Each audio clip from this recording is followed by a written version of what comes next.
अक्सर आपने समाचार पत्रों में या न्यूज में ये पढ़ा या सुना होगा कि भीड़ द्वारा किसी व्यक्ति की हत्या कर दी गई, यानी उन्होंने कानून हाथ में ले लिया। तो ऐसी स्थिति जो हो जाती है या घटना घट जाती है तो हम उसको क्या बोलते हैं? उसको हम बोलते हैं मॉब लिंचिंग।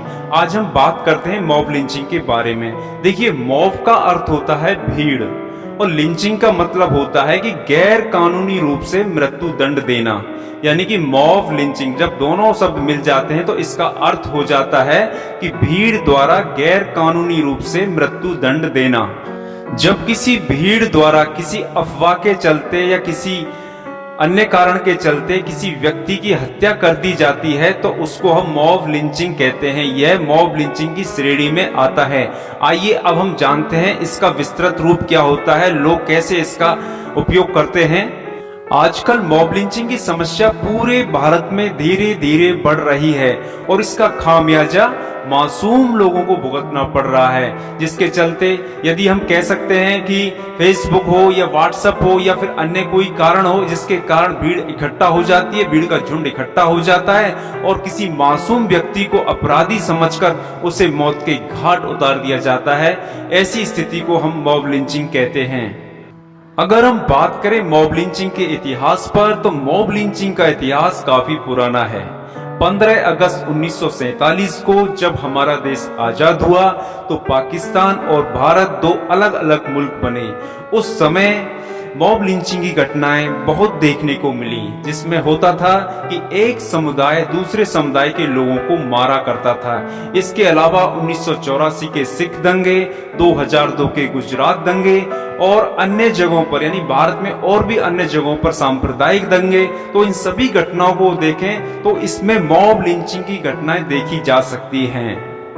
आजकल अक्सर ये खबर सुर्खियों में रहती है कि भीड़ ने एक व्यक्ति को पीट पीट कर मार डाला, चाहे वो बच्चा चोरी के नाम पर हो, चाहे वो धर्म के नाम पर हो, चाहे वो छेड़छाड़ के नाम पर हो, चाहे वो और किसी वजह से हो, यानी कि मॉब लिंचिंग के मामले सामने आ ही जाते हैं।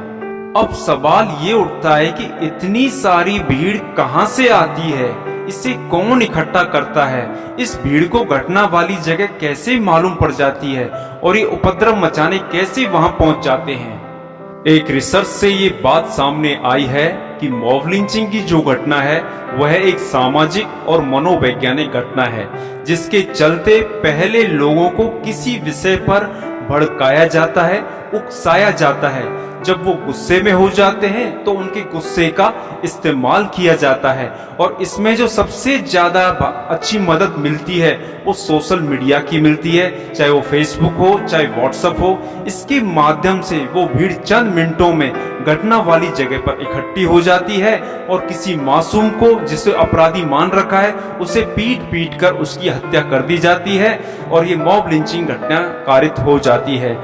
मॉब लिंचिंग के कारण अब तक जाने कितने लोग अपनी जान गंवा चुके हैं।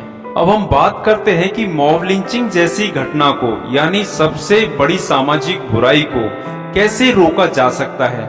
तो इसके लिए सबसे पहले तो हमें लोगों को जागरूक करना होगा, लोगों को बताना होगा कि मॉब लिंचिंग क्या है और जो आप करते हो, जो घटना कारित करते हो, उसके दुष्परिणाम क्या होते हैं।